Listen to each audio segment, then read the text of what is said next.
Hello friends, स्वागत है आपका अपने चैनल सेजल क्लासेस में। तो कैसे हैं आप सब? आशा करती हूँ स्वस्थ मस्त एंड जबरदस्त होंगे एंड अपनी पढ़ाई पे फोकस कर रहे होंगे। अब हमने कंप्यूटर की जो क्लास है वो डिले किया है। अब हम लोग साइंस में बायोलॉजी से स्टार्ट करेंगे। तो आज हम लोग पढ़ने वाले हैं बायोलॉजी का सबसे important part. It means the basic structural and functional unit of life, मतलब सेल। तो हम उस सेल की बात नहीं कर रहे हैं जिसे हम बैटरी समझते हैं या फिर फिजिक्स वाला सेल। हम लोग फिजिक्स वाले सेल की बात नहीं कर रहे हैं, हम लोग पढ़ रहे हैं बायोलॉजिकल सेल के बारे में। तो चलिए जानते हैं सेल क्या होता है। तो सेल को जानने से पहले, सेल एकदम ईंट की तरह वर्क करता है। जैसे एक ईंट को इंग्लिश में ब्रिक बोला जाता है, तो एक ब्रिक को जोड़ जोड़ के एक वॉल बनता है, एक वॉल को जोड़ जोड़ के एक रूम बनता है, एंड एक रूम को जोड़ जोड़ के एक बिल्डिंग तैयार हो, एक फ्लोर तैयार होता है। और एक फ्लोर को तैयार करके हम लोग अगर वैसे ही और फ्लोर्स तैयार करते हैं तो पूरी एक बिल्डिंग तैयार हो जाती है। मतलब एक ब्रिक की तरह हमारा सेल होता है। सेल को जोड़ जोड़ के टिश्यू बनता है, टिश्यू को जोड़ जोड़ के ऑर्गन बनते हैं, ऑर्गन को जोड़ जोड़ के organ system, and organ system को जोड़ के हम बन जाते हैं। हमारी बॉडी जो है वो पूरी बिल्डिंग की तरह है। तो उसी के बारे में आज हम इस क्लास में बात करेंगे। तो चलिए जानते हैं सेल क्या होता है। हम लोग पहले यहाँ पे जितने टॉपिक्स के बारे में पढ़ेंगे वो सारे टॉपिक्स हम लोग एक बार देख ले रहे हैं। उसके बाद हम लोग पढ़ेंगे कि सेल क्या होता है। तो क्योंकि हमें इस पूरी वीडियो में बस यही जानना है कि सेल क्या होता है, इसका फंक्शन क्या होता है, इसकी थियोरी क्या होती है, एंड इसकी थियोरी किसने किसने दी, इसे डिस्कवर किसने किया, सेल ऑर्गेनल्स क्या होते हैं, सारी चीजें आज हम सेल के बारे में पढ़ेंगे। एंड ये वीडियो जो है वो बिगनर्स के लिए बहुत ही ज्यादा इंपॉर्टेंट होने वाली है। तो लास्ट तक बने रहिएगा and like subscribe and share करिएगा। अब हम लोग अपनी वीडियो स्टार्ट करने जा रहे हैं। तो हम लोग पहले कौन कौन सी टॉपिक कवर करेंगे वो जानते हैं। हम लोग पहले जानेंगे कि सेल क्या होता है। सेल की वीडियो है, तो मतलब हम लोग पढ़ने वाले हैं ना the basic structural and functional unit of life and the basic fundamental unit of life, मतलब सेल। तो सेल को ये सब क्यों कहा जाता है, उसे बिल्डिंग ब्लॉक्स ऑफ लाइफ क्यों कहा जाता है, एंड उसके फादर कौन थे, उसकी डिस्कवरी कैसे हुई, उसकी थ्योरी किसने दी, cell organelle, plant cell, animal cell, human cell, सारी चीजें आज हम लोग इस वीडियो में पढ़ेंगे। तो चलिए जानते हैं सेल क्या होता है। तो हम कब से बोल रहे थे cell is the basic structural and functional unit of life. तो वो उसे क्यों कहा जाता है, पहले हम लोग डेफिनेशन लिखेंगे, उसके बाद समझेंगे कि सेल को basic structural and functional unit of life क्यों कहा जाता है, एंड इसे बिल्डिंग ब्लॉक्स ऑफ लाइफ क्यों कहा जाता है। इसलिए कहा जाता है क्योंकि हमने अभी को बताया जैसे एक ईंट को जोड़ जोड़ के एक वॉल बनती है, एक वॉल को जोड़ जोड़ के एक रूम बनता है, एक रूम को जोड़ जोड़ के ढेर सारे रूम्स बनते हैं, और ढेर सारे रूम्स को जोड़ जोड़ के एक बिल्डिंग तैयार हो जाती है, एक फ्लोर तैयार हो जाता है, उस फ्लोर को जोड़ जोड़ के एक बिल्डिंग तैयार हो जाती है। तो हम ये कह सकते हैं कि हमारी बॉडी पूरी बिल्डिंग की तरह है। क्योंकि जैसे घर बनाने में सबसे छोटी जो यूनिट थी वो ईंट था, विदाउट ईंट हमारा घर नहीं बन पाएगा। एंड हमारे बॉडी को बनाने में जो बेसिक यूनिट, सबसे छोटी यूनिट थी, मतलब है, वो सेल है। Cell is the basic unit of life, इसे basic building block of life भी बोला जाता है। चलिए जानते हैं सेल क्या होता है। Cell is the basic cell is the basic अब स्ट्रक्चरल, फंक्शनल एंड फंडामेंटल, ये तीन टर्म्स बहुत ही ज्यादा इंपॉर्टेंट है। तो cell is the basic structural, functional, structural मतलब ये हमारे स्ट्रक्चर तैयार करता है, ये हमारी बॉडी का स्ट्रक्चर तैयार करता है। इसी से सेल में हमारा डीएनए एंड आरएनए होता है। DNA means ribonucleic acid and RNA means ribonucleic acid and DNA means deoxy ribonucleic acid. तो हमारी नोज की शेप कैसे होगी, हमारी आईज का कलर क्या होगा, हमारे हैंड्स कैसे होंगे, किस शेप के होंगे, थंब टेढ़ा रहेगा या फिर सीधा रहेगा, वो सारी जो इन्फॉर्मेशन होती है वो डीएनए में होती है। एंड जो डीएनए होता है वो हमारी basic structural and functional unit of life मतलब सेल में होता है। तो आज हम लोग पढ़ने वाले हैं सेल। तो हमने ये देखा कि cell is the basic structural, structural देखें, अब देखेंगे कि फंक्शनल। ये हमारी बॉडी में जो फंक्शन करता है, मतलब फंक्शन करवाता है, वो सेल के थ्रू होता है। Cell is the basic structural, functional and fundamental unit of life. Fundamental unit of life. तो हमने बोला ये कि सेल जो है वो स्ट्रक्चरल, मतलब ये हमारी बॉडी का स्ट्रक्चर तैयार करता है, इसी वजह से हमने बोला ये स्ट्रक्चरल यूनिट ऑफ लाइफ है। सेल जो है वो स्ट्रक्चरल यूनिट ऑफ लाइफ है।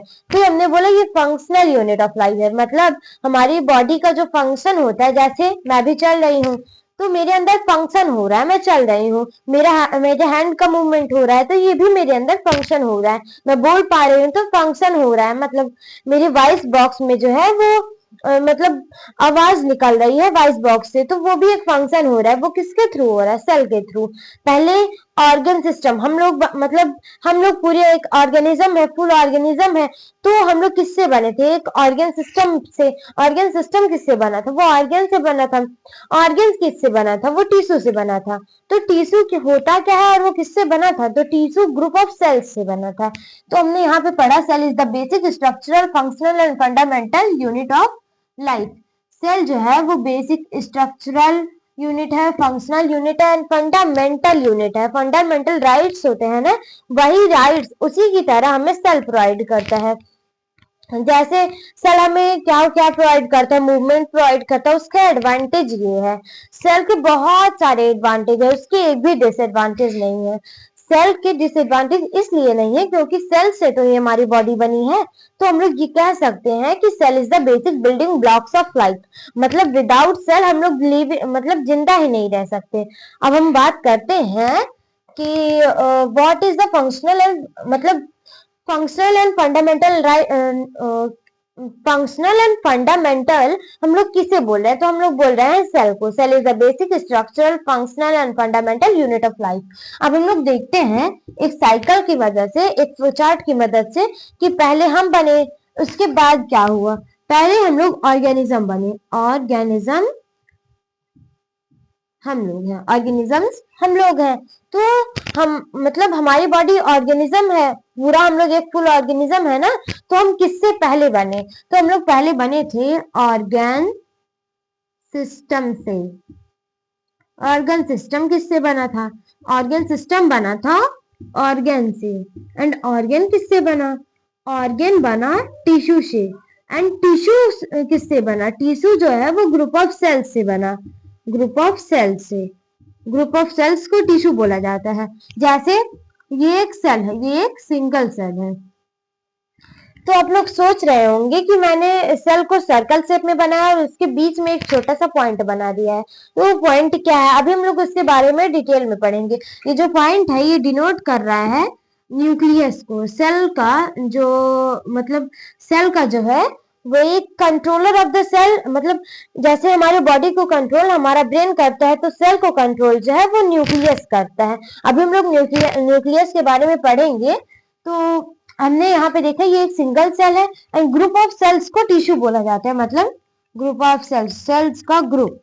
जैसे ये कई सारे सेल्स हैं, ये इनका ग्रुप है, ये सेल्स का ग्रुप है।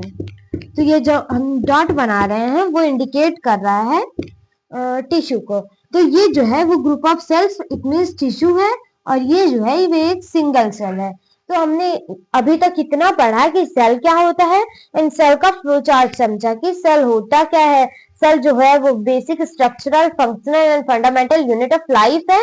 एंड इसके फ्लोचार्ट में पहले ऑर्गेनिज्म रहते हैं, फिर ऑर्गन सिस्टम, फिर ऑर्गन, फिर टिश्यू, उसके बाद सेल। हमने पढ़ लिया कि टिश्यू क्या होता है। टिश्यू ग्रुप ऑफ सेल्स होता है। हम नेक्स्ट वीडियो में पढ़ेंगे कि टिश्यू क्या होता है। इस वीडियो में पढ़ रहे हैं कि सेल क्या होता है। तो हम लोग ऐसे लाइन वाइज पढ़ते आएंगे ना। तो हम लोग अभी पढ़ रहे हैं सेल क्या होता है, मतलब basic structural, functional and fundamental unit of life क्या होता है। तो अब हम लोग बात करते हैं स्टडी ऑफ सेल।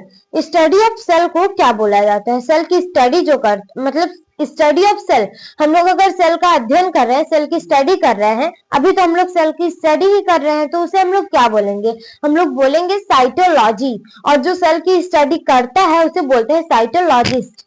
जो सेल की स्टडी करता है उसे साइटोलॉजिस्ट बोलते हैं। एंड जो सेल की स्टडी सेल की स्टडी को साइटोलॉजी बोला जाता है। और जो व्यक्ति सेल की स्टडी करता है उसे साइटोलॉजिस्ट सेल की स्टडी को साइटोलॉजी, एंड जो व्यक्ति सेल की स्टडी करता है उसे साइटोलॉजिस्ट। हम यहाँ पे लिख दे रहे हैं ताकि आपको कंफ्यूजन ना हो।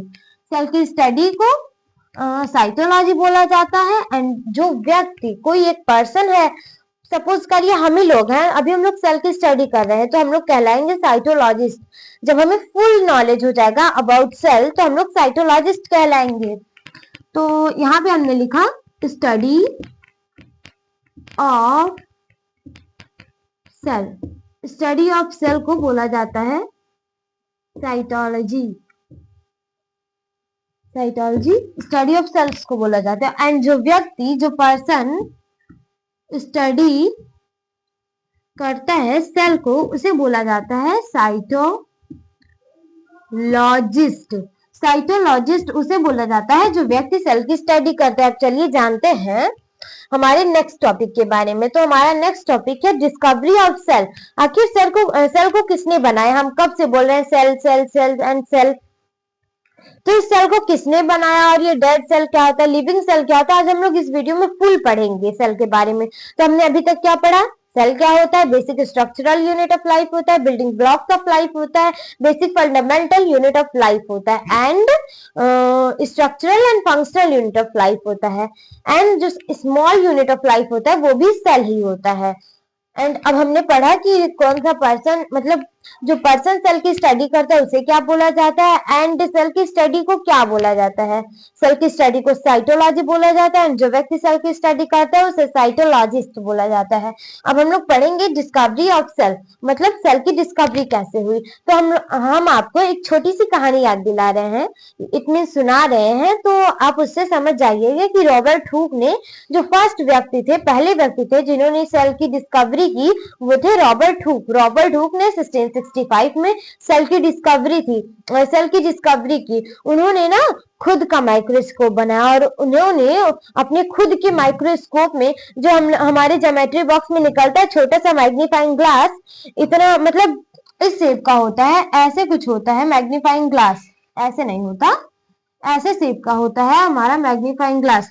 तो उन्होंने दो ग्लासेस की हेल्प से एक माइक्रोस्कोप बनाया, ऑन डिजाइन्ड माइक्रोस्कोप, मतलब रॉबर्ट हुक ने खुद से ही एक माइक्रोस्कोप बनाया। एंड वो एक दिन पार्क में घूमते घूमते जा रहे थे, उन्हें एक ओक ट्री दिखा। ओक एक पेड़ होता है, तो उन्हें एक ओक ट्री दिखा। उन्होंने क्या किया, उस ट्री का जो मतलब ऊपर वाला पार्ट होता है, जैसे नीम ट्री होती है, उसमें ब्राउन कलर का कुछ ऐसे ऊपर उसके लगा होता है ना पूरे ट्री में, तो उसके मतलब उसे शायद छाल बोला जाता है। तो उसका जो छाल होता है उसके छिलकों को छील लिया। उसके छाल मतलब सपोज करिए एक पेड़ है, यहाँ पे देखिए हम बना दे रहे हैं डायग्राम के माध्यम से, समझने में आसानी होगी। तो यहाँ पे सपोज करिए ये एक ओक ट्री का पेड़ है, ये एक ओक ट्री का पेड़ है, ये एक सपोज करिए एक ओक ट्री का पेड़ है। एंड उन्होंने इसके ऊपर जो मतलब इस शेप का लगा है रहता है, उसे इन्होंने उतार लिया, इसका एक छोटा सा उतार लिया, उसे भी छील लिया, मतलब इसे छील लिया, किसी चीज से छील लिए होंगे, एंड उस पे डिस्कवरी की। खुद से डिजाइन माइक्रोस्कोप था, मतलब ओन डिजाइंड माइक्रोस्कोप। एंड उनके यहाँ जो छोटे छोटे डिब्बे होते थे, जब उन्होंने माइक्रोस्कोप में देखा कि तब उन्हें छोटे छोटे डब्बे दिखाई दिए। उन्होंने खुद से माइक्रोस्कोप बनाया। रॉबर्ट हुक ने 1665 में सेल की डिस्कवरी की, और उन्होंने डिस्कवरी से पहले एक बार वो पार्क में घूमने गए, तो उन्हें एक ओक ट्री दिखा। उन्होंने उसका छाल निकाल लिया, उस छाल के छिलकों को लेके वो अपने घर पे आ गए। उसके बाद माइक्रोस्कोप के नीचे उसे रख के देखे तो कुछ इस शेप का दिखा, इस शेप का उन्हें दिखा। तो उनके यहाँ जो छोटे छोटे डब्बे होते थे उसे सेल बोला जाता था। तो उन्होंने क्वाइंड द नेम सेल, मतलब सेल का नाम भी रखा। अभी तक हम पढ़ रहे थे सेल क्या होता है। Cell basic structural unit of life होता है हमारी बॉडी का। तो उन्होंने डब्बे, मतलब उनके यहाँ जो छोटे छोटे डब्बे होते थे उसे सेल बोला जाता था। तो उन्होंने क्या किया कि वो जो छोटे डब्बे होते थे वो सोचे कि वही होंगे ये, तो उन्होंने उसे सेल बोल दिया, क्वाइंड द नेम सेल। तो उन्होंने 1665 में सेल की डिस्कवरी की। अब हम लोग एक शॉर्ट मतलब शॉर्ट नोट जान ले रहे हैं रॉबर्ट हुक के बारे में। उसके बाद हम लोग पढ़ेंगे एंटनी वैन ल्यूवेनहुक के बारे में। इन्होंने डेड सेल की डिस्कवरी की। रॉबर्ट हुक ने डेड सेल की डिस्कवरी की। जब वो उसका छाल छील रहे थे ना, तो उसका आउटर पार्ट जो होता है वो डेड होता है, तो उन्होंने रॉबर्ट हुक ने डेड सेल की डिस्कवरी की। एक बार रैपिड रिवीजन कर लेते हैं रॉबर्ट हुक के बारे में। रॉबर्ट हुक ने ओक ट्री के बार्क का आउटर पार्ट निकाल लिया, जिसे कॉर्क बोला जाता है। उन्होंने उस कॉर्क पे डिस्कवरी की। उनका माइक्रोस्कोप जो था वो ओन डिजाइन था, मतलब खुद से डिजाइन था। And coin the term cell, उन्होंने सबसे पहले सेल बोला। उन्होंने छोटे छोटे डब्बे जो होते थे उनके यहाँ, तो मतलब उनके यहाँ जो छोटे छोटे डिब्बे होते थे उसे सेल बोला जाता था। तो उन्होंने सोचा कि ये छोटे डिब्बे होंगे, इसी वजह से उन्होंने सेल बोल दिया उसे। एंड जो उन्हें स्ट्रक्चर दिखा था वो हनी कॉम की जो छत्ते होते हैं, मतलब पेड़ पे आप कभी देखे होंगे कि हनी कॉम जो मतलब मधुमक्खी के छत्ते ऐसे पेड़ की टहनियों पे लगे रहते हैं, तो उन्होंने उस शेप का देखा, तो उन्हें लगा कि हनी कॉम शेप का। एंड छोटे छोटे बॉक्स लाइक कंपार्टमेंट, मतलब डिब्बे तरीके के उन्हें दिखे वहां पे। हमने पहला पॉइंट पढ़ लिया।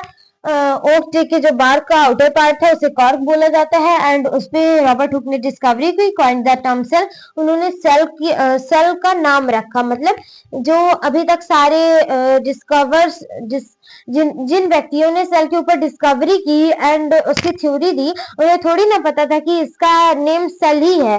तो जो सेल नेम रखे थे वो रॉबर्ट हुक थे। एंड सेल्फ डिजाइन माइक्रोस्कोप, इन्होंने खुद से डिजाइन किया था माइक्रोस्कोप, सेल्फ डिजाइंड माइक्रोस्कोप। इनका माइक्रोस्कोप जो था वो मैग्नीफाइंग, यहाँ पे हमने बनाया था ना, मैग्नीफाइंग ग्लासेस की तरह वर्क करता था। इन्होंने दो मैग्नीफाइंग ग्लासेस मतलब ले ली और उससे एक माइक्रोस्कोप बना डाला। फिर डेड सेल की इन्होंने डिस्कवरी की, क्योंकि आउटर पार्ट किसी भी पेड़ का हो वो डेड ही होता है। ओक ट्री के पेड़ का जो आउटर पार्ट था, मतलब कॉर्क था, outer bark of oak tree को कॉर्क बोला जाता है। तो उन्होंने कॉर्क पे डिस्कवरी की थी ना, तो उन्हें जो बॉक्स लाइक कंपार्टमेंट मिला था वो सेल मतलब डेड सेल मिला था। अब हम लोग पढ़ेंगे कि एंटनी वैन ल्यूवेनहुक कौन थे। तो सेकंड डिस्कवर जो थे, जिन्होंने सेल की डिस्कवरी की सेकंड टाइम 1674 ईयर 1674 में जिन व्यक्ति ने सेल की डिस्कवरी की, पहले रॉबर्ट हुक ने कर दी, इतना सब कुछ उन्होंने बताया। फिर जो है वो आए एंटनी वैन ल्यूवेनहुक। उन्होंने सोचा कि थोड़ा और आगे इसे बढ़ाया जाए, हम लिविंग सेल की खोज क्यों ना कर ले। तो उन्होंने लिविंग सेल की खोज की 1674 में। वो भी एक दिन ऐसे घूमते घूमते जा रहे थे, एक पॉन्ड दिखा, पॉन्ड का वाटर ले लिया। मतलब उन्होंने पॉन्ड का थोड़ा सा वाटर ले लिया एंड उस पर डिस्कवरी की। उनका जो माइक्रोस्कोप था वो सेल्फ डिजाइन नहीं था, वो दूसरे का माइक्रोस्कोप था, किसी दूसरे व्यक्ति ने उस माइक्रोस्कोप को बनाया था। एंड इन्होंने जो पॉन्ड के वाटर में देखा वो लिविंग सेल देखा इन्होंने पॉन्ड के वाटर में। अब हम लोग जानेंगे कि हमने अभी तक पढ़ा डिस्कवरी ऑफ सेल, मतलब सेल की डिस्कवरी कैसे हुई। अब हम लोग जानेंगे कि रॉबर्ट ब्राउन कौन थे। तो रॉबर्ट ब्राउन ने, अब हम लोग जान रहे हैं, पहले इसे इरेज कर दे, उसके बाद जब नीट एंड क्लीन हो जाएगा तब हमें अच्छे से समझ में आएगा। तो यहाँ पे अब हम लोग बात करने वाले हैं रॉबर्ट ब्राउन के बारे में। तो चलिए जानते हैं कि रॉबर्ट ब्राउन कौन थे। रॉबर्ट ब्राउन जो है वो न्यूक्लियस के फादर थे, जिन्होंने 1831 में 1831 में न्यूक्लियस जिसे हम लोग अभी तक कंट्रोलर ऑफ द सेल जानते थे, जो सेल को कंट्रोल करता है, जैसे हमारी बॉडी को ब्रेन कंट्रोल करता है, हमारा ब्रेन कंट्रोल करता है, वैसे ही हमारे सेल को, मतलब इस छोटे से सेल को, ये जो छोटा सा न्यूक्लियस है वो कंट्रोल करता है। तो इस सेल को न्यूक्लियस कंट्रोल करता है। इसी वजह से न्यूक्लियस को कंट्रोलर ऑफ द सेल भी बोला जाता है। Controller of the cell, nucleus को कंट्रोलर ऑफ द सेल भी बोला जाता है। एंड रॉबर्ट ब्राउन एक व्यक्ति थे जिनका नाम था रॉबर्ट ब्राउन। जैसे हमने अभी सपोज करिए कि ये ब्लैक, मतलब हमने यहाँ पे ब्लैक मार्कर से लिखा है, तो आप सपोज कर लीजिए कि जो हमने लिखा है वो ब्लैक स्केच से लिखा है। अगर हम ब्लैक स्केच से लिखते तो ये, मतलब ब्राउन स्केच से लिखते तो ये ब्राउन ब्राउन हो जाता। एंड ब्राउन से रॉबर्ट ब्राउन, मतलब ब्राउन कलर से रॉबर्ट ब्राउन, तो अच्छे से याद हो जाएगा। न्यूक्लियस के फादर रॉबर्ट ब्राउन थे, जिन्होंने मतलब 1831 में सेल में न्यूक्लियस को पाया, न्यूक्लियस की डिस्कवरी की। अब हम लोग जानेंगे कि सेल थियरी, मतलब सेल थियरी होती क्या है, एंड सेल थियरी को एकदम डीप में जानेंगे। तो चलिए जानते हैं सेल थियरी क्या होती है और किन किन व्यक्तियों ने सेल थियरी के बारे में बताया था। तो चलिए जानते हैं सेल थियरी। सेल थियरी को 3 व्यक्तियों ने बताया था। अब चलिए उनके नेम्स जानते हैं। एंड वो जो थे वो बहुत ही ज्यादा इंपॉर्टेंट थे। उन लोगों ने सेल के बारे में डीप में बताया। 2 लोग तो ऊपर ऊपर से ही हट गए, एंड जो थर्ड थे उन्होंने अच्छे से बताया। अब चलिए जानते हैं कि क्या थे। तो हम लोग बात कर रहे हैं सेल थ्योरी की। सेल थियरी, सेल थियरी में जो थे वो 3 व्यक्ति थे। पहले का नाम था स्लाइडन, मैथिस स्लाइडन,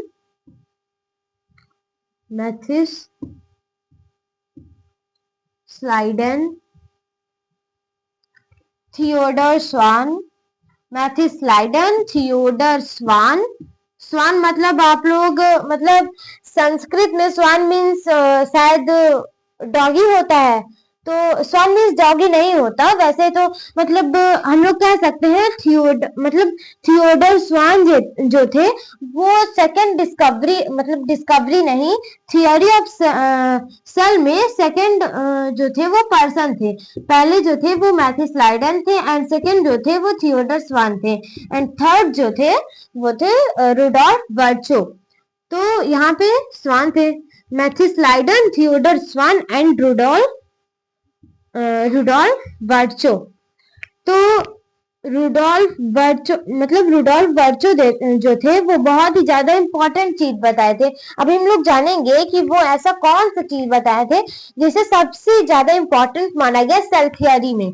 तो रुडोल्फ वर्चो, आप लोग मिर्चो मत समझिएगा, ये वर्चो है, रुडोल्फ वर्चो। रुडोल्फ वर्चो जो थे वो थर्ड पर्सन थे जिन्होंने थियरी ऑफ सेल में बताया कि जो सारे सेल्स होते हैं वो प्री एग्जिस्टिंग सेल्स से बने होते हैं। अब चलिए फर्स्ट वाला पढ़ते हैं। तो फर्स्ट है मैथिस लाइडन। मैथिस लाइडन ने बताया कि ऑल ऑर्गेनिजम्स, मतलब all plants are made up of cells. तो मैथिस लाइडन ने क्या बताया? All plants are made up of, made, all plants are made, यहाँ पे थोड़ी गैपिंग कर लीजिएगा, अप ऑफ सेल। जो सारे प्लांट्स होते हैं, कोई भी प्लांट, हर प्लांट जो है वो सेल से बना है। ये मैथिस लाइडन ने बताया। मैथिस लाइडन जो थे वो फर्स्ट पर्सन थे जिन्होंने थियरी ऑफ सेल्स में ये बताया कि जो सारे प्लांट्स होते हैं वो सेल से बने होते हैं। अब सेकंड पर्सन जो थे वो थे थियोडर स्वान। अब चलिए जानते हैं इन्होंने क्या कहा। तो इन्होंने क्या कहा कि all animals are made up of cell. मतलब इन्होंने भी ये बताया, जैसे सारे लोग एक लाइन से स्टेटमेंट करते आ रहे थे, किसी ने बोला कि बर्ड्स इससे बनते हैं, किसी ने बोला ये, मतलब इन्हीं दोनों लोगों का लिया गया। इन्होंने बोला all plants are made up of cell, and इन्होंने बोला all animals are made up of cell. मतलब जो सारे एनिमल्स हैं वो सेल से बने हैं। अब हम लोग जानेंगे कि रुडोल्फ वर्चो ने क्या बोला। तो रुडोल्फ वर्चो ने बोला ओमनी सेलुला ई सेलुला। ये ऐसे करते आ रहे थे, ओमनी सेलुला ई सेलुला, मतलब जैसे मंत्र टाइप का इन्होंने बोल दिया अपनी लैंग्वेज में। तो सारे जो साइंटिस्ट थे वो घबरा गए, ये क्या बोल रहा है ये बंदा। तो इन्होंने ये बोला कि ओमनिस सेल्यूला ए सेल्यूला, ओमनिस सेल्यूला ए सेल्यूला। ओमनिस सेल्यूलर ए सेल्यूलर मीन्स ये होता है कि जो सारे सेल्स होते हैं वो अपने प्री एग्जिस्टिंग सेल से बनते हैं। जैसे मेरे दादा से मेरे पापा बने, मेरे पापा से, मतलब ऐसे नहीं, जैसे हम लोग ऐसे बोल सकते हैं कि मेरी दादी से मेरे पापा बने, उसके बाद मतलब प्री एग्जिस्टिंग सेल से बने होते हैं। जैसे किसी व्यक्ति जो कोई व्यक्ति है वो किसी दो पेरेंट सेल से बना होगा, वो जो दो पेरेंट सेल्स होंगे वो भी किसी व्यक्ति से बने होंगे, फिर वो जो दोनों होंगे वो भी किसी व्यक्ति से बने होंगे। मतलब मदर एंड पेरेंट सेल्स को मिला के हमारे अंदर गुण आते हैं। ये तो सेल्स का काम ही यही होता है। डीएनए में हमारी यही इंफॉर्मेशन होती है कि हमारे आईज का कलर क्या होगा, हमारे नोज की शेप कैसे होगी, हमारा थंब कैसा होगा, पैर का शेप कैसा होगा, एंड पूरी बॉडी स्ट्रक्चर कैसी होगी। तो हमारा इंफॉर्मेशन डीएनए में रहता है, मतलब डीऑक्सीराइबोन्यूक्लिक एसिड। तो ये जो प्री एग्जिस्टिंग सेल्स का मतलब ये है कि प्री एग्जिस्टिंग सेल्स का मतलब ये, जैसे मैं एक सेल हूँ, मतलब सेल नहीं हूँ मैं, पूरी एक बॉडी हूँ। तो यहाँ पे सपोज करिए एक सेल है, ये एक सेल है, मतलब यहाँ पे हम लोग कर दे रहे हैं अच्छे से। तो ये एक सेल है, सेल का कंट्रोलर न्यूक्लियस है यहाँ पे। तो न्यूक्लियस जो है वो सेल को कंट्रोल कर रहा है। ये जो सेल बना होगा वो अपने पीछे एग्जिस्ट, मतलब पहले एग्जिस्ट करने वाले सेल से बना होगा, और ये जो सेल बना होगा ये भी अपने पहले एग्जिस्ट करने वाले सेल से बना होगा। तो ऐसे पूरी साइकिल इसकी चली आती है। मतलब प्री एग्जिस्टिंग सेल, पहले जो एग्जिस्ट कर रहा था, पहले जो रह रहा था, उस सेल से कोई व्यक्ति बना है। सपोज करिए कि ये एक व्यक्ति है, तो ये जो है वो पहले एग्जिस्ट कर रहे व्यक्ति से बना होगा, फिर ये किसी और से बना होगा, ये किसी और से बना होगा। तो ऐसे इनकी जो होती है वो पूरी साइकिल चली आती है। तो ओमनी सेलुला ई सेलुला मीन्स ये होता है कि all organisms are made up of its pre existing cells. मतलब जो सारे ऑर्गेनिजम्स होते हैं वो अपने प्री एग्जिस्टिंग, मतलब पहले से एग्जिस्ट करने वाले सेल से बने होते हैं। अब हम लोग पढ़ेंगे वो shape and size of cells. तो बहुत सारे, अब मैं कब से सर्कल शेप बना रही थी सेल का, तो बस सर्कल ही शेप नहीं होता, बहुत सारे सेल्स हमारे बॉडी में पाए जाते हैं जिनका शेप सर्कल ही नहीं होता, बहुत सारे शेप के होते हैं। तो हम लोग आज उन शेप्स के बारे में बात करने वाले हैं। तो चलिए जानते हैं different shapes of cell, shapes and size of cells. तो हम बस हेडिंग में डालेंगे shapes and size, shapes and size. तो ये हमारी हेडिंग है ऑफ सेल्स। मतलब आगे हम लोग ऐसे लिख ले रहे हैं शेप्स एंड साइज और सेल्स। तो सेल्स के जो है डिफरेंट शेप्स एंड साइज होते हैं, आज हम लोग उनके बारे में पढ़ेंगे। तो हम लोग 3 ही 4 पढ़ेंगे, और आप लोग रिकॉल कर लीजिएगा नोट्स में से। तो हम लोग पहले पढ़ेंगे कि कौन कौन से शेप्स ऑफ सेल्स होते हैं। तो पहला जो होता है वो हम लोग सर्कल ही लिख दे रहे हैं, सर्कल शेप। सेकंड जो है वो स्पिंडल है, स्पिंडल शेप। थर्ड जो है वो डिस्कॉइडल है, सॉरी यहाँ पे स्पिंडल अच्छे से लिख दे रहे हैं, मतलब हम लोग पॉइंट वाइज नहीं कर रहे हैं, 1 2 3 4 ऐसे करके हम लोग 4 जान ले रहे हैं। तो पहला जो है वो सर्कल है, सेकंड जो है वो स्पिंडल है, थर्ड जो है वो स्फेरिकल है, एंड फोर्थ जो है वो डिस्कॉइडल है, डिस्कॉइडल शेप्ड। तो ये जो हो गए वो हमारे 4 different shapes and size of cells हैं, circle shape, spindle shape, spherical shape and discoidal shape. ये जो चारों हैं वो हमारे different shapes and size of cells हैं। अब हम लोग पढ़ेंगे uni and multi cellular organism.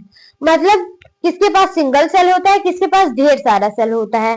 तो अगर आपको मतलब इतना सब कुछ स्क्रीनशॉट लेना है तो एक बार आप ले लीजिए, उसके बाद हम साइड हो जा रहे हैं, तब तक आप स्क्रीनशॉट ले लीजिए। उसके बाद हम पढ़ेंगे मतलब uni and multi cellular organism. तो अब हम लोग पढ़ने जा रहे हैं uni and multi cellular organisms, single cell and multi cells, uni cellular, unicellular and हम लोग वर्सेस लिख दे रहे हैं मल्टी सेल्यूलर। तो पहले से ही पता चल गया कि मल्टी सेल्यूलर ज्यादा पावरफुल होगा, मल्टी सेल्यूलर। तो यहाँ पे हम लोग तीन डिफरेंस जानेंगे। इसके पास बर्डन ही बर्डन होता है, मतलब बहुत ज्यादा बर्डन होता है, लोड होता है। इसके पास नो बर्डन, नो लोड। इतने सारे बॉडी पार्ट्स होते हैं, इतने सारे सेल्स होते हैं कि वो इसके हेल्प से नो बर्डन, मतलब कोई भी बर्डन नहीं रहता। हम लोग चल पाते हैं विदाउट एनी बर्डन, मतलब बिना स्ट्रेस के, बिना मतलब हमें ये नहीं फील होता कि कमजोरी लग रही है, ये लग रहा है, वो लग रहा है। और इस बेचारे के पास सिंगल सेल है, उसमें से फूड भी बनाना है, फूड भी खाना है, चल भी पाता है एक ही सेल की वजह से। तो ये जो होता है मतलब इसका एग्जाम्पल हो गया बैक्टीरियाज। बैक्टीरियाज जो होते हैं उनके पास जो होता है वो सिंगल सेल होता है। एंड इसका एग्जाम्पल हो गया animals, humans, animals and humans हम लोग लिख दे रहे हैं। बर्ड्स भी होती हैं इसका एग्जाम्पल्स, इसका एग्जाम्पल। एंड बहुत सारे इंसेक्ट भी होते हैं। तो इसका एग्जाम्पल एनिमल हो, मतलब इसका एग्जाम्पल बैक्टीरिया होता है एंड इसका एग्जाम्पल जो होता है वो एनिमल एंड ह्यूमन होता है। तो अब हम लोग पढ़ेंगे कि इसका मतलब ये कितने सेल, यूनिसेलुलर कितने सेल्स वाला होता है एंड मल्टी सेलुलर कितने सेल्स वाला होता है। तो यूनि मतलब होता है, यूनि मीन्स होता है सिंगल। यूनि मीन्स क्या होता है? Single cell. सिंगल मतलब वन, एक सेल जिसके पास होता है हम लोग उसे बोलते हैं यूनिसेलुलर ऑर्गेनिज्म। जैसे हमने एग्जांपल लिए बैक्टीरियाज का, तो बैक्टीरियाज के पास जो होता है वो एक सिंगल सेल होता है, उनके पास बस एक ही सेल होता है। अब हम लोग जानेंगे कि एनिमल्स एंड ह्यूमंस के पास इतने मतलब कितने सेल्स होते हैं। तो इनके पास मल्टी मीन्स होता है, मल्टी मीन्स होता है मैनी, मतलब बहुत ढेर सारे, millions and billions of cells होते हैं हमारे पास। तो multi means many, uni means single. अब हम लोग इसका एक बार रैपिड रिवीजन कर ले रहे हैं। यूनिसेलुलर में बर्डन होता है, बैक्टीरिया इसका एग्जांपल है। इसका एग्जांपल जो है बेस्ट एग्जांपल बैक्टीरिया है। एंड यूनि मीन्स होता है सिंगल, मतलब एक सेल जिसके पास रहता है उसे हम लोग बोलते हैं यूनिसेलुलर। अब मल्टी सेलुलर में नो बर्डन, मतलब थोड़ा सा भी बर्डन नहीं रहता। एंड एनिमल्स एंड प्लांट्स इसका एग्जाम्पल है। जो मल्टी मीन्स होता है वो मैनी होता है। अब हम लोग पढ़ेंगे कि माइक्रोस्कोप का वर्क क्या होता है। तो चलिए जानते हैं माइक्रोस्कोप का वर्क क्या होता है। उसके बाद हम लोग पढ़ेंगे एनिमल्स, मतलब हम लोग बस प्लांट सेल का एक डायग्राम जानेंगे और इसमें सेल ऑर्गेनल्स जानेंगे। उसके बाद हम अपनी वीडियो एंड करेंगे। तो चलिए जानते हैं माइक्रोस्कोप का यूज कहाँ होता है। अब हम लोग अच्छे से, मतलब माइक्रोस्कोप तो आपको पता ही होगा, एक बार रैपिड रिवीजन कर ले रहे हैं, उसके बाद जल्दी जल्दी सारा खत्म करेंगे। तो अब हम लोग पढ़ने जा रहे हैं माइक्रोस्कोप। माइक्रोस्कोप, तो माइक्रोस्कोप मीन्स ये होता है मैग्नीफाई करने के लिए यूज होता है, इसे जूम करने के लिए होता है। जैसे सपोज करिए एक डॉट है, ये आपको नहीं दिख रहा है, ये छोटा सा डॉट आपको नहीं दिख रहा है। अगर हम इसे जूम करेंगे माइक्रोस्कोप पे, तो हमें ये बहुत ज्यादा बड़ा दिखाई देगा। तो यही होता है इसका मतलब माइक्रोस्कोप। ये किसी भी छोटे से छोटे चीज को बड़े में एकदम जूम करके दिखाता है, उसी को हम लोग बोलते हैं माइक्रोस्कोप का वर्क। इसका वर्क होता है मैग्नीफाई करना, जूम करना, मैग्नीफाई करना किसी भी एक ऑब्जेक्ट को। जैसे हम लोग छोटे थे तो मैग्नीफाइंग ग्लास ज्योमेट्री बॉक्स में आती थी, तो उसे लगा के किसी भी चीज को देखते थे ना, तो बहुत ज्यादा उसे बड़ा दिखाई देता। जैसे कोई भी डॉट हम लोग अपनी नोटबुक में बनाते थे, सपोज करिए हमारी नोटबुक है एंड हम इसमें एक डॉट बनाए, तो ये डॉट हमें बहुत ज्यादा बड़ा दिखता उसमें मैग्नीफाइंग ग्लासेस में। तो माइक्रोस्कोप का वर्क क्या होता है? मैग्नीफाई करना। मैग्नीफाई कौन करता है? माइक्रोस्कोप करता है। एंड इसके टू टाइप्स होता है। कितने टाइप्स होते हैं माइक्रोस्कोप के? टू। माइक्रोस्कोप के टू टाइप्स होते हैं, complex and simple. Simple microscope, complex and simple microscope. तो कॉम्प्लेक्स एंड सिंपल जो है वो माइक्रोस्कोप का टाइप है। माइक्रोस्कोप के टू टाइप्स होते हैं। माइक्रोस्कोप का वर्क होता है किसी भी ऑब्जेक्ट को, किसी भी एक थिंग को, किसी भी चीज को मैग्नीफाई करना। एंड माइक्रोस्कोप के जो टाइप्स होते हैं वो टू टाइप्स होते हैं, complex microscope and simple microscope.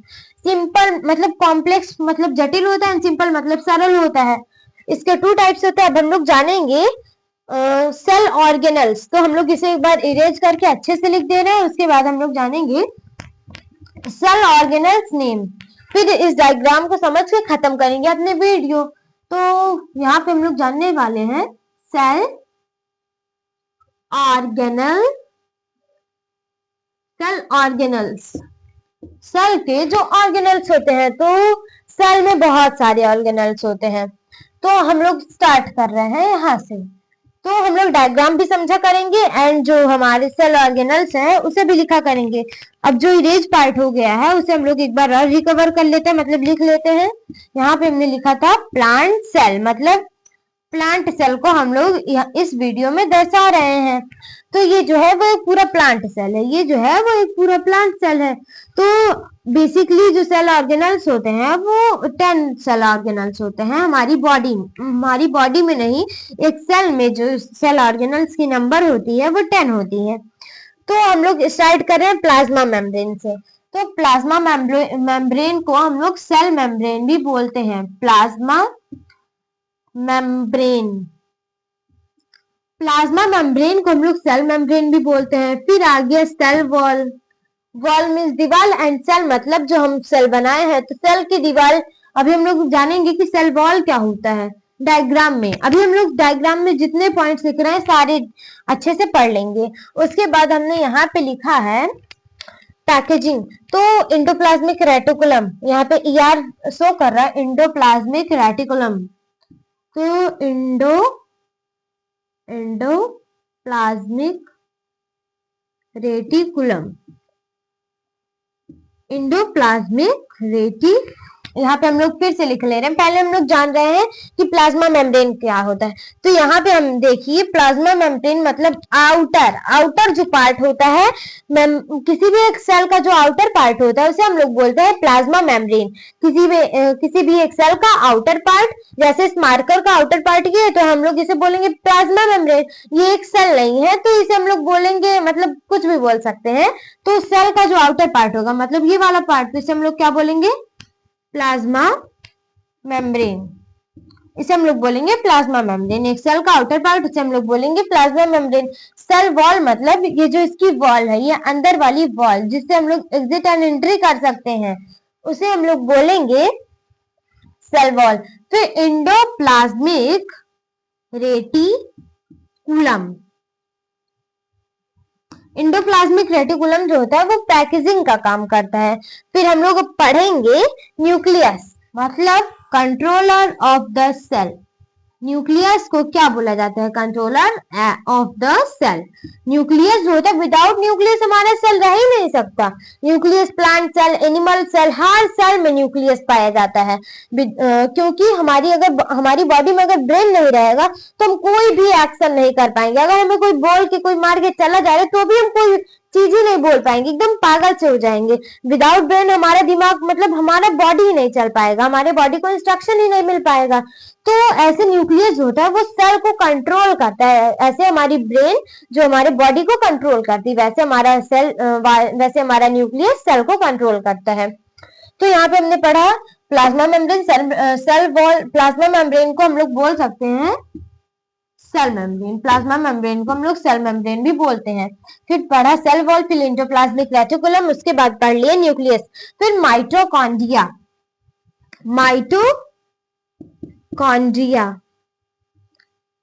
Mitochondria को हम लोग क्या बोलते हैं, ये बहुत ही ज्यादा इंपॉर्टेंट होता है। इसे हम लोग बोलते हैं power house of the cell, मतलब पावर हाउस, जहां से हमारे सेल्स में पावर आता है। तो ये जो होता है, मतलब इसमें जो एंजाइम्स होते हैं वो फूड में से एनर्जी को रिलीज करते हैं, इसी वजह से इसे बोला जाता है the power house of the cell is called mitochondria. तो mitochondria the power house of the cell होता है। एंड इसमें जो एनर्जी रिलीज होती है वो एटीपी के फॉर्म में होती है, मतलब एटीपी का फुल फॉर्म होता है एडेनोसिन ट्राइफॉस्फेट। अब हम लोग पढ़ेंगे, न्यूक्लियस तो पढ़ लिया, अब माइटोकॉन्ड्रिया भी पढ़ लिए। उसके बाद पढ़ेंगे कि राइबोसोम क्या होता है। तो राइबोसोम जो होता है वो प्रोटीन सिंथेसिस करता है, राइबोसोम प्रोटीन सिंथेसिस करता है। अब हम लोग डायग्राम में ही समझ ले रहे हैं क्योंकि मतलब ये लॉन्ग वीडियो हो जा रही है ज्यादा। तो यहाँ पे हमने लिखा है एंडोप्लाज्मिक रेटिकुलम, ये पैकेजिंग का काम करता है, ये सेल के आसपास ही होता है, सेल को छोड़ता नहीं। एंड ये जो जेली लाइक स्ट्रक्चर है जिसमें पूरे सेल ऑर्गेनल चिपके हुए हैं, उसे हम लोग बोलते हैं साइटोप्लाज्म। अगर साइटोप्लाज्म जेली लाइक नहीं होता ना तो सारे सेल ऑर्गेनल्स बह जाते हैं, साइटोप्लाज्म। साइटोप्लाज्म की वजह से, क्योंकि आप लोग जली खाए होंगे, वो बहुत ज्यादा चिपचिपा होता है, मतलब बहुत ज्यादा वो चिपचिपा होता है, तो वैसे ही होता है साइटोप्लाज्म, ये भी बहुत ज्यादा चिपचिपा होता है एंड सारे ऑर्गेनल्स को अपने अंदर चिपकाए रहता है, किसी को जाने नहीं देता, किसी को छोड़ता नहीं। एंड अगर साइटोप्लाज्म जो है वो चिपचिपा नहीं रहेगा, जेली लाइक स्ट्रक्चर में नहीं रहेगा, तो सारे ऑर्गेनल्स बह जाएंगे। हमने पढ़ लिया plasma membrane, outer membrane, cell wall, ये वाला wall and endoplasmic reticulum cell के पास होता है। ये जो हमारा है ये न्यूक्लियस होता है एंड ये जो बड़ा सा फिगर है वो वैक्यूल है। ये हम लोग प्लांट सेल पढ़ रहे हैं, तो प्लांट सेल में वैक्यूल बड़ा होता है एंड प्लास्टिड भी होता है। तो प्लास्टिड के 3 टाइप्स होते हैं, chloroplast, chromoplast and leucoplast. Plastid के 3 type, chloro, chromo and leuco. Chloroplast में क्लोरोफिल बनता है। क्रोमोप्लास्ट की वजह से, जैसे रोज का कलर व्हाइट होता है, पिंक होता है, ब्लू होता है, ब्लैक होता है एंड बहुत सारे रोज तो कलरलेस भी होते हैं, व्हाइट भी हो जाते हैं। फिर blue, black, pink, violet, red, grey, जिस कलर का हमें करना है बस उसमें क्रोमोप्लास्ट का यूज कर दे तो हमारा जो रोज का कलर हो जाएगा। किसी भी प्लांट के फ्रूट को अगर हम लोग चेंज करना है, उसका कलर चेंज करना है, उसकी जैसे आम की गुठली हटानी है एंड उसका कलर चेंज करना है, तो वहां पे क्रोमोप्लास्ट रहता है। तो क्रोमो एंड ल्यूको। क्लोरोप्लास्ट में क्लोरोफिल बनता है and kitchen of the cell chloroplast को बोला जाता है। क्रोमोप्लास्ट में हमारी जो पत्तियों की कलर होती है वो रेड, ब्लैक, येलो, ब्लू होती है and chloro and leucoplast. Leucoplast में स्टोरेज होता है, storage of food and water.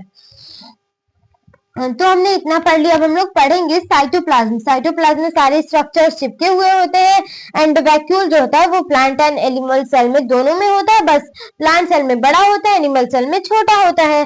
And ये जो है, ये जो मतलब ये जो स्ट्रक्चर है, ये जो स्ट्रक्चर है ये है माइटोकॉन्ड्रिया का स्ट्रक्चर। ये ऐसे एक दूसरे में जैसे रिबन शेप का होता है, ऐसे ये माइटोकॉन्ड्रिया इस शेप का होता है। इसके जो एंजाइम्स होते हैं वो फूड में से एनर्जी को रिलीज करते हैं in the form of ATP, मतलब एडेनोसिन ट्राइफॉस्फेट। इसे power house of the cell इसी वजह से बोला जाता है।